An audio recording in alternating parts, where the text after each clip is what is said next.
Ce flash vous est présenté par Technolabista et Acadie Informatique. ESGE, École supérieure de gestion spécialisée dans la formation des métiers de la comptabilité et de la gestion d'entreprise. Mesdames et messieurs, tout le plaisir est pour moi de vous recevoir une fois de plus. Bonsoir et bienvenue dans ces flashs d'information depuis les studios Systamam. Débutons ces flashs d'information avec l'actualité nationale.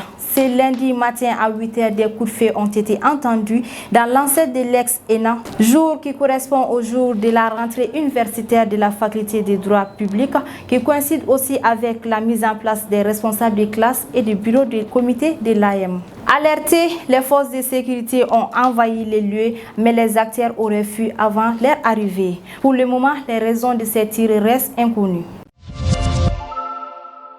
À présent, au Tchad, la CASIDO, Coordination des associations de sécurité civile et de défense des droits de l'homme, a appelé les autorités judiciaires à libérer les personnes arrêtées suite à la marche du 14 mai qui ont été mises sous mandat de dépôt. Selon le coordinateur CASIDO, c'est une marche pacifique organisée par la société civile et soutenue par le gouvernement pour exprimer une seule opinion. Malheureusement, cette marche a causé des dégâts considérables, a déploré le coordinateur dans un point de presse ce lundi 23 mai.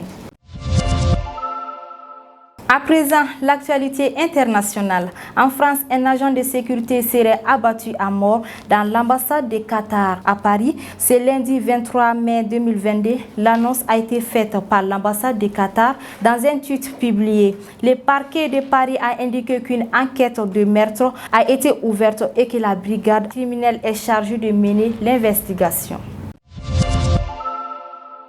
Pour clôturer ces flashs d'information, faisons un tour en Russie. Dans le but d'amener un cessez-le-feu en Ukraine, le ministre italien des Affaires étrangères avait proposé un plan de paix à la Russie. Le vice-ministre des Affaires étrangères a déclaré ce lundi que la Russie est en train d'examiner la proposition. Il a également annoncé qu'il n'y avait pas de discussion entre la Russie et l'Italie à propos de l'Ukraine. Mesdames et messieurs, ceci met fin à ces flashs d'information. Merci de l'avoir suivi et à très bientôt sur Actuel Média. Ce flash vous a été présenté par Technolabista et Acadie Informatique. ESGE, École supérieure de gestion spécialisée dans la formation des métiers de la comptabilité et de la gestion d'entreprise.